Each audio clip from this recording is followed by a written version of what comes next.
और यहाँ पर आपसे शेयर करेंगे एक अहम खबर। Lieutenant general Nadeem Anjum DGISI तैनात हो गए हैं। नए DGISI की तैनाती का बाकायदा नोटिफिकेशन जारी कर दिया गया है। यहाँ पर हमें ज्वाइन किया है ग्रुप एडिटर इरशाद अहमद आरिफ साहब ने। बहुत शुक्रिया इरशाद अहमद आरिफ साहब आपके वक्त का। किस तरह से देखते हैं आज की इस तैनाती को? Lieutenant general Nadeem Anjum DGISI बाकायदा तौर पर तैनात हो गए हैं, नोटिफिकेशन जारी हो गया है। देखिए, ये मेरा ख्याल है एक मामूल का तकर्रुर और तबादला था, जिसको खामखा बाद लोगों ने पता नहीं अना का मसला बना लिया या एक खामखा डिले कर दिया। इसकी वजूहात का तो मुझे इल्म नहीं है, लेकिन ये जो 3 हफ्ते दिए जा रहे हैं, शायद उसकी वजह तो ये है कि कोर कमांडर कराची को अपने कोर में और बाकी नीचे डिवीजनल हेडक्वार्टर में जाके अलविदाई मुलाकातें करनी हैं। इसी तरह बतौर नए DGISI के उन्होंने ब्रीफिंग्स भी लेनी है, तो उनको कुछ वक्त दरकार है। अगर ये 6 अक्टूबर के बाद ही इम्प्लीमेंटेशन शुरू हो जाती तो वो मुकर्ररा जो मुद्दत थी आज कल में वो हो जाता बाकायदा, लेकिन चूँकि नोटिफिकेशन में एक डिले हुआ है तो उसकी वजह से 3 हफ्ते मजीद आगे किया गया है। लेकिन जो भी हुआ बहरहाल देर आए दुरुस्त आए, ठीक हो गया है। अगर ये डिले ना होता और खामखा की गलत फहमियाँ ना पैदा होती तो मेरा ख्याल है ज़्यादा मुल्क के लिए, इदारों के लिए और हुकूमत के लिए बहुत बेहतर होता। लेकिन बहरहाल जो भी हुआ सही हुआ, और वज़ीर आज़म हाउस के जो दोस्त थे, जो मुशीर थे, उन्होंने बिलाखिर मेरा ख्याल है वही रास्ता अख्तियार किया जो उन्हें रास्ता अख्तियार करना चाहिए था। ये जो मामलात हैं ISI के, फौज के या दूसरे इस तरह के साथ इदारों के, इसको पब्लिक इशू बनाना और इसको इस तरह से एक फुटबॉल बनाना जो है, ये पहले कभी रिवायत नहीं रही। अल्लाह करे कि आइंदा भी ये रिवायत ना बने, और जो कुछ हुआ है बेहतर अंदाज में तय हो गया है, तो इसके नतायज बहुत मुल्क के लिए, कौम के लिए, इदारों के लिए बेहतर नहीं। सही। इरशाद अहमद आरिफ साहब हमारे साथ ही मौजूद रहिएगा। डॉक्टर मोहित पीरजादा साहब सीनियर एंकर पर्सन, उन्होंने भी हमें ज्वाइन कर लिया है। डॉक्टर साहब, आप इस हवाले से क्या कहते हैं? काफ़ी क्यासराइयाँ भी की जाती रहीं और फिर कंट्रोवर्शियल मामला बना दिया गया। इन क्यासराइयों ने अब दम तोड़ लिया है जो सिविल मिलिट्री रिलेशनशिप के ऊपर उठाई जा रही थी बात और गुफ्तगू की जा रही थी। जी बिल्कुल, ये तो सही है कि बिलाखिर ये फैसला हो गया और जनरल वही जिनको पहले नॉमिनेट किया गया था उन्हीं की मंजूरी जो है वो प्राइम मिनिस्टर ने फाइनली तौर पे दे दी है, जनरल नदीम अहमद की। और इस तरह से एक जो स्पेकुलेशन थी, जो कयास आई थी, जो कंफ्यूजन थी, जो एक गैर यकीनी की सूरत हाल थी, एक अनसर्टेनिटी थी, वो खत्म हुई। लेकिन ये क्लियर नहीं है कि अगर यही प्राइम मिनिस्टर ने बिलाखिर फैसला करना था, तो जो इसमें इतना डिले हुआ है तकरीबन 3 हफ्ते का, फिर इसकी बुनियादी तौर पर क्या वजह थी, इसमें कंफ्यूजन क्या थी, ये डिसएग्रीमेंट क्या था, और अब अगर ये तैनाती पे फाइनली उन्होंने किया है प्राइम मिनिस्टर ने, तो इसमें बिहाइंड द सीन्स क्या नेगोशिएशंस हुई हैं वो हमें उसकी क्लैरिटी नहीं है। और TLP ने जो पड़ाव डाला हुआ है उनके वहाँ पे मुरीदके में, उसकी क्या अहमियत है, बिकॉज उस पर भी हमें बहुत तशवीश और बहुत परेशानी है कि इस पूरी सूरत हाल में TLP पाकिस्तान की सड़कों पे क्यों निकल आई। ये बहुत इम्पोर्टेंट सवाल है, हर पेट्रियाटिक पाकिस्तानी के लिए ये बहुत इम्पोर्टेंट सवाल है समझना कि TLP का क्या रोल है इसमें। सही। मोहित पीरजादा साहब साथ ही रहिएगा। इरशाद अहमद आरिफ साहब, जिस तरह से मोहित पीरजादा साहब कह रहे हैं कि फिर TLP क्यों सड़कों पर निकल आई, इसका क्या, इसके पीछे की क्या मुहर्रकात थे या फिर क्या कन्वर्सेशन हुई बिहाइंड द सीन, हमें उस चीज़ का भी नॉलेज नहीं है। क्या आप समझते हैं कि जो मिलिट्री रिलेशनशिप और सिविल रिलेशनशिप पर कोई बात उठ रही थी, सिविल मिलिट्री रिलेशनशिप के ऊपर, वो क्या आराइयाँ ही थी, या फिर जिस तरह से TLP का सड़कों पर निकलना ये कोई ताल्लुक आपस में रखता है? देखिए, TLP सड़कों पर इसलिए निकली है कि 2 बार लाहौर हाई कोर्ट ने साद रिजवी साहब की रिहाई का हुक्म दिया है और हुकूमत ने बहानेबाजी से उनको रिहा नहीं किया। फिर ये कि सुप्रीम कोर्ट में किया, हुकूमत ने वहाँ अपील की उस हाई कोर्ट के हुक्म के खिलाफ। सुप्रीम कोर्ट ने दोबारा वो हाई कोर्ट को भेज दिया। एक तो ये वजह थी जिसकी वजह से उनको सड़कों पर आना पड़ा। दूसरी वजह ये थी कि उनका जो कलम करा दिया गया था हुकूमती एक नोटिफिकेशन के जरिए, वो मामला सुप्रीम कोर्ट में जाना था, हुकूमत ने सुप्रीम कोर्ट में नहीं भेजा। और एक जो 3 रुकनी या 5 रुकनी कमेटी बनी हुई है जिसने ये तय करना था कि ये हुक्म बरकरार रहेगा या इसको वापस लिया जाएगा या सुप्रीम कोर्ट में जाएगा, उस कमेटी का इजलास ही नहीं हो पा रहा था। तो एक अनसर्टेनिटी की हुकूमत, असल में हुकूमत का मामला इस वक्त तो बिल्कुल आश्कार हो गया है कि ये खामखा डिलेइंग टैक्टिक्स इख्तियार करती है और बाद में वही बात जो पहले दिन भी अच्छे तरीके से हो सकती थी वो नहीं करती और फिर आखिर उसको वही करना पड़ता है।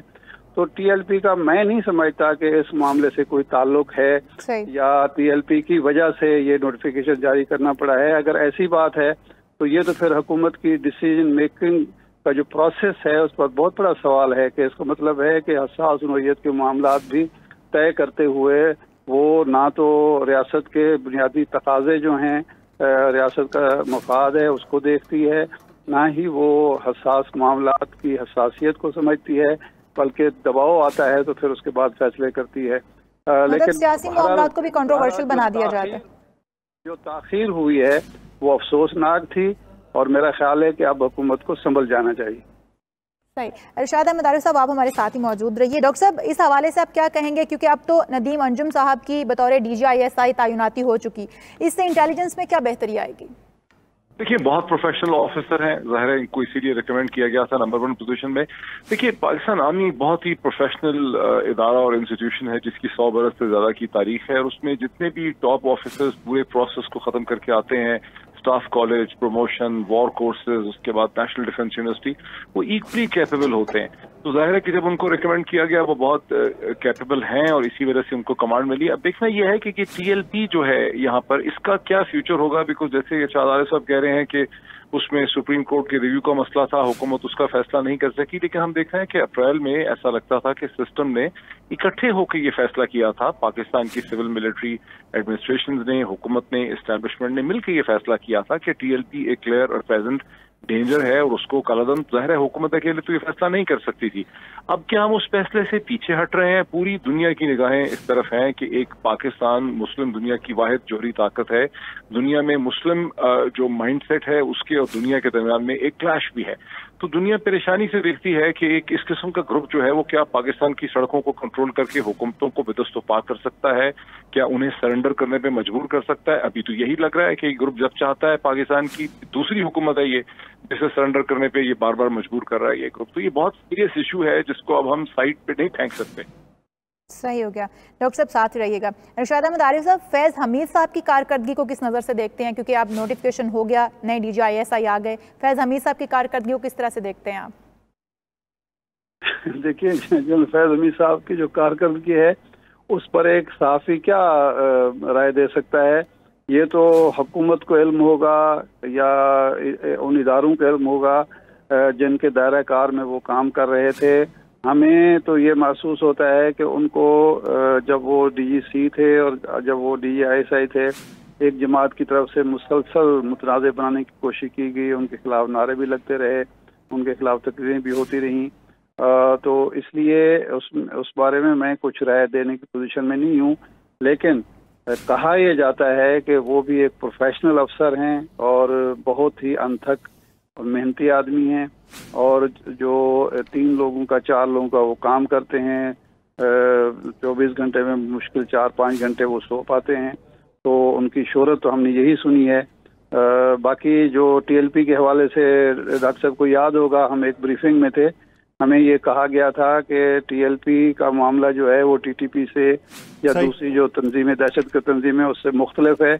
अगर इसको सुप्रीम कोर्ट की तरफ से भी कल इरशाद साहब साथ ही रहेगा। इसी बीच हमें ज्वाइन कर चुके हैं सीनियर तजियाकार हारून रशीद साहब। हारून साहब, बहुत शुक्रिया आपके वक्त का। हारून साहब, एक कॉन्स्पिरेंसी जो काफी अरसे से चलती रही, पाक मिलिट्री रिलेशनशिप पे बहुत से लोग बातें करते रहे, बिल आखिर वो मामला हल हो गया है, इस मामले को किस नजर से देखते हैं?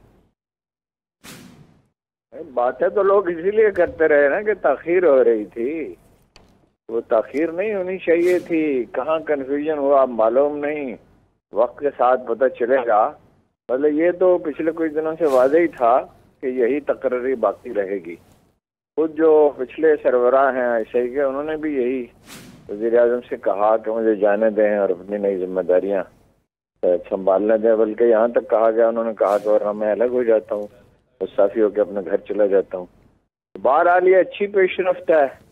और जनरल नदीम से मैं मिला हूँ जब ये FC के थे, वहाँ पे कोयटा में थे, तो इनकी शोहरत अच्छी है और इनसे ये कंपोज्ड आदमी हैं और समझा जाता है कि बड़ी मेहनत और जिम्मेदारी से काम करते हैं और गैर जरूरी चीज़ों से बचने की कोशिश करते हैं।